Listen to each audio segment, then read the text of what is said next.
So, Chris Watters, you're the founder of Watters International Realty, and as you and I have spoken about before, founders have this like really amazing problem that they have to deal with. As you and I call it, a champagne problem, and that is what they do starts to work. They start to make sales, close deals, and they get revenue. And then the big question becomes, what do they do with that revenue? So, if you think back to kind of the early days of your organization, how did you make decisions about what to do, in that first year with your money? Did you put it in core capital? Did you make, build out capacity? How do you decide what to pay yourself? Yep. So great question. So what I did was I took all my living expenses and I totaled them all up. And, I was living very frugal at that point. I was living in a 1-bedroom apartment. I think I was paying $650 a month in rent, and I've got food, car payment, car insurance, and my all-in expense per month was about $2,000. So I wanted to make sure, from a comfort perspective, I always kept between $4,000 and $6,000 in living expenses off to the side, and then in terms of the business. I was, in a perfect world, you've got 6 months of capital in the bank to cover your fixed expenses of the business. In the early days, definitely did not have that luxury. I was more at like 2 to 3 months of core capital. So, if I didn't keep revenue coming in the door, I was, in a tough spot. So, in the beginning days, you've got to take more risk, and you're going to have less money in the bank. And it's just, I think as long as you're working hard and you're hustling, and you're bringing in listings and you're doing deals, it gives you that confidence that 2 to 3 months in the bank for personal expenses and business fixed expenses is going to be okay.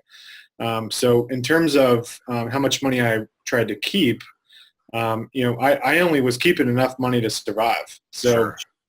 I paid myself essentially $2,000 a month to cover my fixed expenses, and then I put about $500 a month into an account to cover taxes every single month. So because I was 1099, self-employed, whatever. So and all in all, about $30,000 a year gross is how much I was paying myself.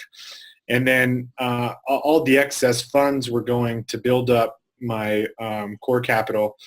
In other words, my savings, to cover fixed expenses. So whenever I got to a point where, for example, I saved up like 4 or 5 months worth of core capital, I would take that money and then, let's say, for example, I saved, an extra $4,000. I would take that $4,000 and divide it by 6 months, and I knew that I could spend, what's the math on that? Like $600, around $600 to $700 per month. So I knew when I had that extra 4,000, because I had 4 months of capital, and I was comfortable having only 2 to 3. I would feel comfortable taking that extra $600 to $700 and dumping it into lead generation. So basically, as revenue was growing and my core capital was growing, it increased my comfort level, because I would go from 2 to 3 months of savings to 4, 5, or 6 months. And then whatever that dollar amount was, I would divide it by whatever that, additional dollar amount was. I'd always divide it by 6 months. And that's because whenever I put money into a lead generation activity, or if I was going to hire somebody or a salary, I wanted to make sure I had 6 months in reserves to cover that new expense. Yeah. In addition to the 2 to 3 months to cover my personal expenses, and the 2 to 3 months to cover the business expenses, for all, my fixed expenses for the business. That makes a lot of sense to me. Let's go ahead and like kind of recap it, because that's a lot at once for folks. So first, let's make a distinction. When we say the $2,000 a month, that was what your actual minimum personal expenses were. So whenever it comes to the minimum number of bills that were going to come due between rent, car payment, insurance, et cetera, that's not even buying the first sandwich, right? Yep. Okay. I was included food. Okay, cool. Yeah. So, we've got that as our very, very top priority. And you said to have roughly 3 months in there? 2 to 3 months. 2 months is really risky. Yeah. Ideally, you have 3 months minimum.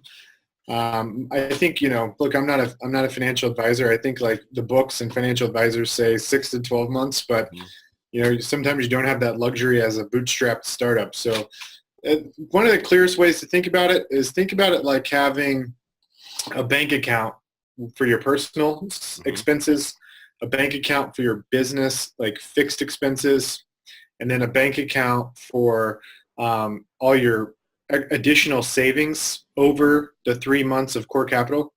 And that third account, when you start, having a surplus of money in there, that's where you can take that money, divide it by 6 months, and that's how much you can allocate towards lead generation. So I was just a new expense. Yep, towards a new expense. Yeah. So I was just constantly rolling money back into the business, whether it was hiring somebody like a virtual assistant, or later on an office manager / executive assistant, or an inside salesperson, or the ability to pay a salary for someone to be a buyer agent team leader, or lead generation, spending money on Google AdWords or SEO or whatever. As the savings grew, I kept just dumping it back in and living super frugal for several years. Even though I could have probably lived a much more lavish lifestyle and gone out and bought a nicer house and a nicer car, I sucked it up and I drove an Acura TL until the summer of 2013.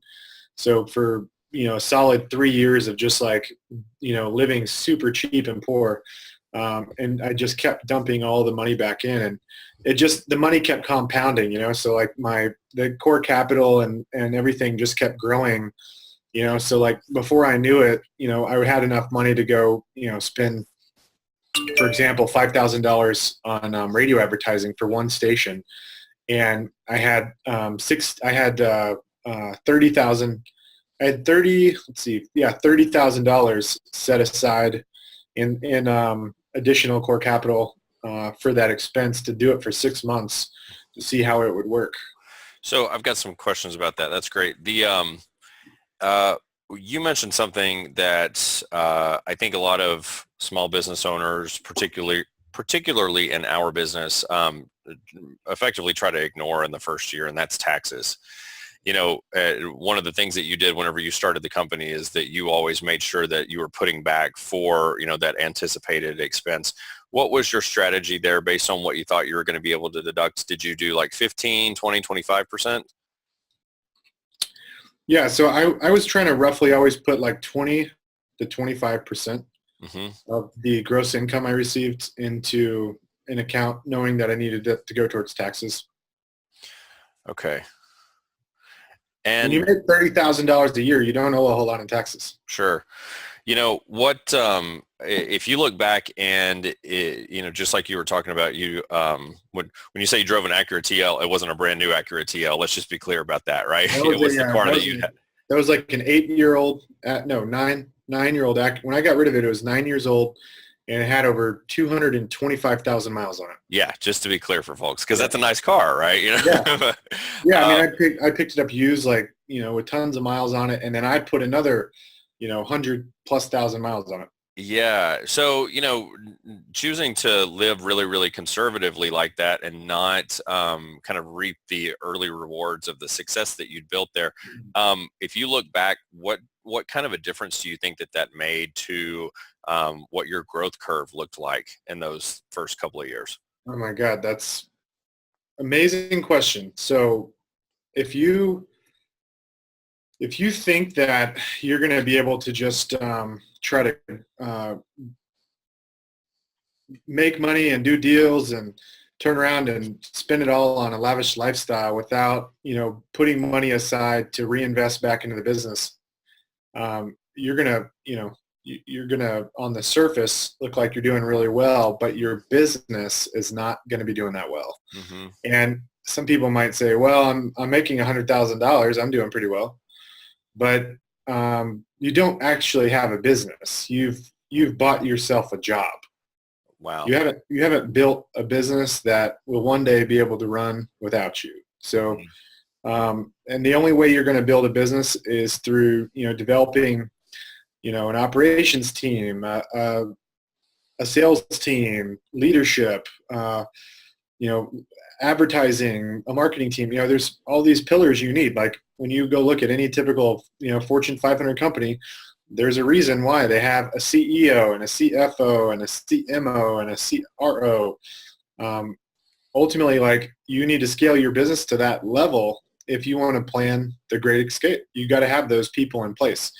In the beginning days, you can get those people through like a consulting type basis, and that's exactly what I did. So I consulted out with a CFO on an hourly basis to help me just manage expenses. So, and it cost me like $200, and every 6 months. In the beginning, it was only once a year.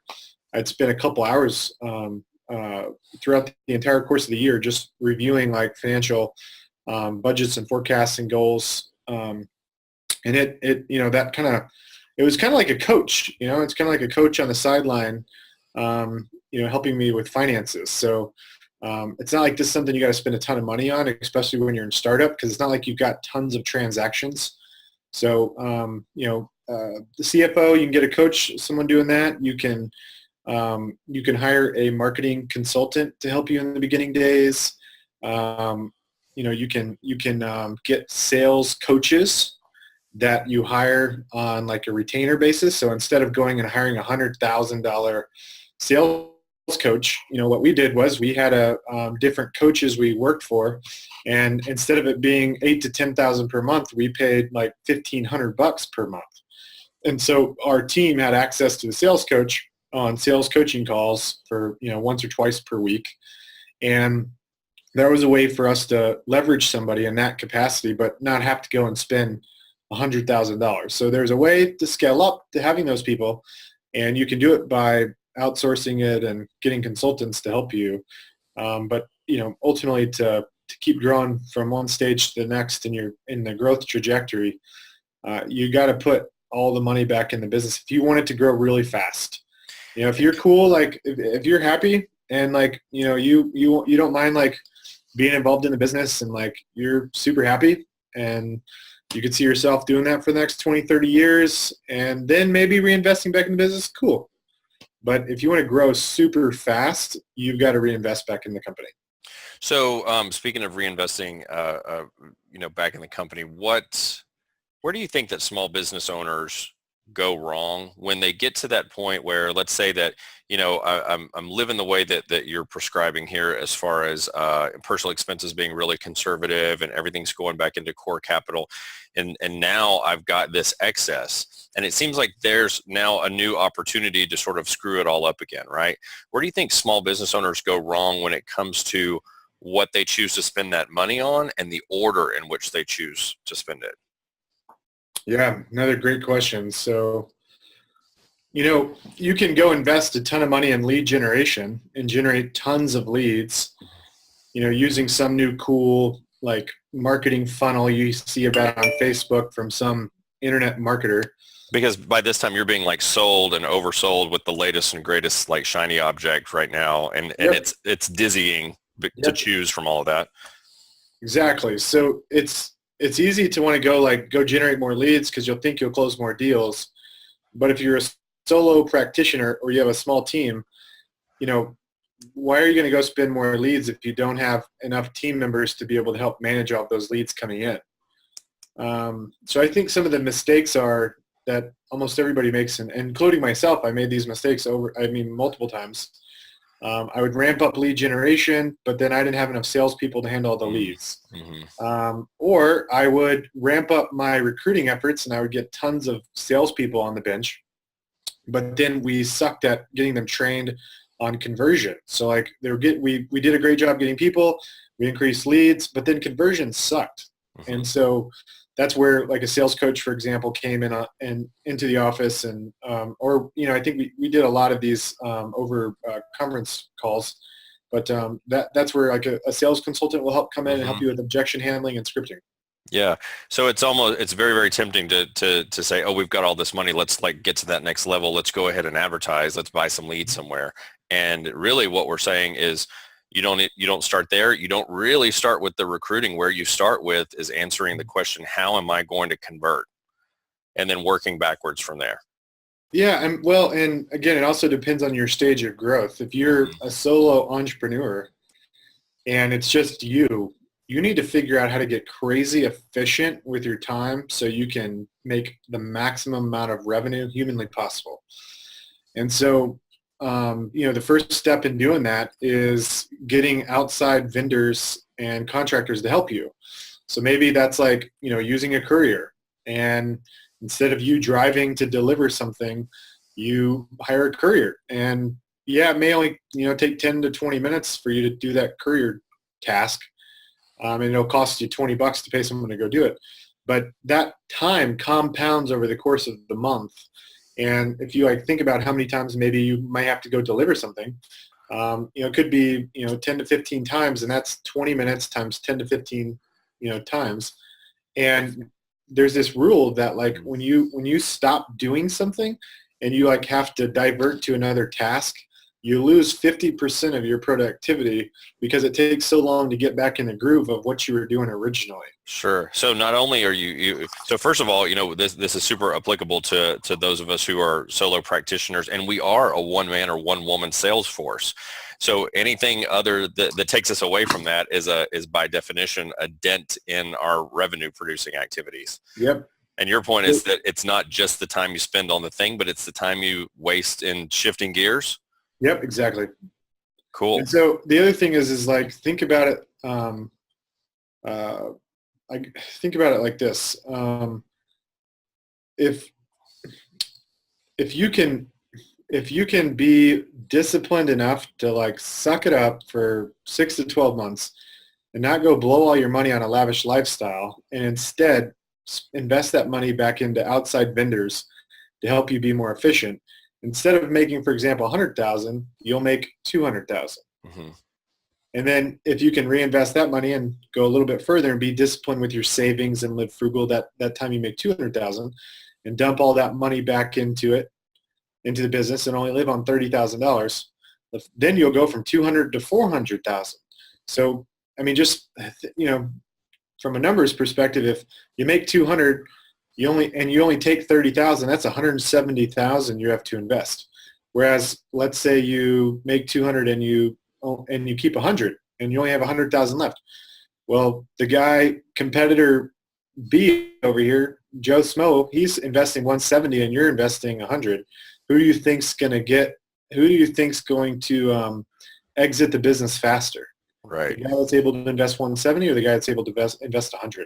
Yeah. So you're never going to exit the business unless you reinvest an exorbitant amount of money back into it. And that's a very tough thing to do. And you got to be super disciplined not to want to go blow the money on buying a fancy car or a nicer house.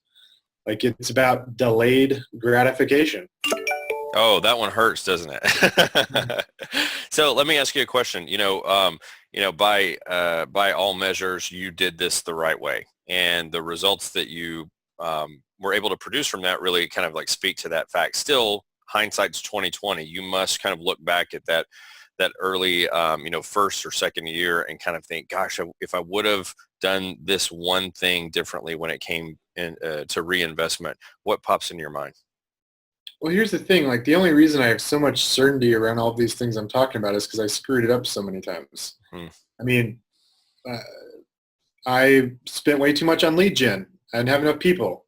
I had lots of people and leads, and then conversion sucked because I didn't have a sales coach. I got sucked into doing activities like being a courier and, inputting stuff online and doing SEO by myself and trying to set up Google pay-per-click campaigns and trying to figure everything out on my own. And it constantly kept sucking me back into the business and working on the things that weren't going to drive top line revenue. And so there's this thing Tony Robbins says, and it's, most people aren't going to make change until there's so much pain you feel forced to change. And so I feel like I did that to myself. I would get sucked into these, different types of roles that weren't driving revenue, and I would see it. I'd be like, we're not growing. I don't see our sales growing. And I look back at what I spent the last month or 2 or 3 months on. I'm like, man, I wasted 3 months trying to learn how to be an SEO expert. where there's people out there that have spent 10, 15 years learning how to be SEO experts, and I can hire them and pay a small marginal fee and go focus on what I do best, which is, getting more clients and growing revenue. So I made all these mistakes, and if I could go back in time, I would make sure I understood how important it was to have the alignment between your number of leads and your people, and make sure you have training in place, and make sure that I was documenting everything along the way. Man, that's a big one. I wish if I could go back in time, I did a better job documenting everything along the way of growing the business. Tell me more about what you mean there. So you're going to, as you start replacing yourself and giving jobs to other people, you're going to have to train them, and you're going to have lots of people come and go in these positions. So we talked about the courier or the SEO person, or the, somebody to help you with maybe it's internet app marketing stuff, right? You're going to have to create these documents of checklists, of activities that person has to do on a daily basis. And so you can either sit down with them physically and spend, 1 to 2 weeks working with them and showing them how to do this, and then just hope they figure it out. Or you can have a documented process that's very systematic, and then you spend half the amount of time with them, and then you can hold them accountable to these processes.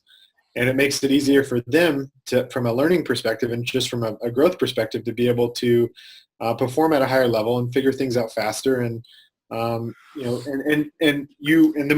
biggest thing is you don't get sucked back into that position. They'll feel confident about their job, and they'll do a really good job at it. Maybe even better than you will. Actually, in most cases, probably better than you would or I would. So that's awesome info. The last question I'll leave you with is for the folks who are listening to this and who are in the very, very early stages. They're not having that success yet. They're not closing deals. This is all whiteboard. They're in the planning stage. What's the thing from along the theme of reinvesting money back into the business? What's the thing that they should think about right now as far as building into their business from the very beginning? So if you're an entrepreneur and you have very little money, but you've got a big vision, and let's say you don't want to go raise money through venture capital or private equity group or some individual, what I would really focus on is finding out, for example, how can you build a mastermind group of people, kind of like a high-level B&I group of people that would contribute towards your marketing efforts. So, for example, if you're in the real estate business, you send a lot of clients to people. If you sell a house, maybe it needs repairs, and you have to send a plumber out there, yard guy, roof replaced, foundation, windows. So a lot of people that you can really impact their business positively, and so there's a lot of value to that. So we coined something called the Brand Ambassador Program, and that's where we actually get our vendors that we refer business to kick money into a kitty that we use for lead generation. And ultimately, that's the first domino in being able to grow a business. You need people that want to buy your product or service, and so you've got to have revenue for for getting people in the pipe and into the funnel to buy it. And so if you can have an impact on others early on, start assembling your team of people that you could refer business to. And maybe it's something really small. Maybe you start out and ask everybody to kick in $50 to $100 a month. And if you get 10 people that each kick in $100 a month, that's $1,000 a month. You could kick into lead generation efforts. And then you as the solo entrepreneur can start generating the leads and then either selling them your product or service. And that's how you can build up a little faster. Typically in lead generation, your leads and their quality is a function of typically how much they cost if you're doing paid advertising. So the cheapest cost per click type leads usually yield the lowest conversion rates, and the more money you spend per lead, typically it's going to generate a higher quality lead. Now there's some lead generation strategies that may yield a really high ROI, and it doesn't cost you a lot, and maybe it's free, like referrals, for example, but for the most part, paid advertising, that's what I'm referring to. So the bottom line there is that the thinking outside the box when it comes to reinvesting in your business, you're not the only person who can reinvest in your business. Exactly. Yep. Wow. So listen, we're going to leave it there. As they say, pun intended, that was money. So thank you very much, Chris. That's great info. We appreciate your time. See you, Brad.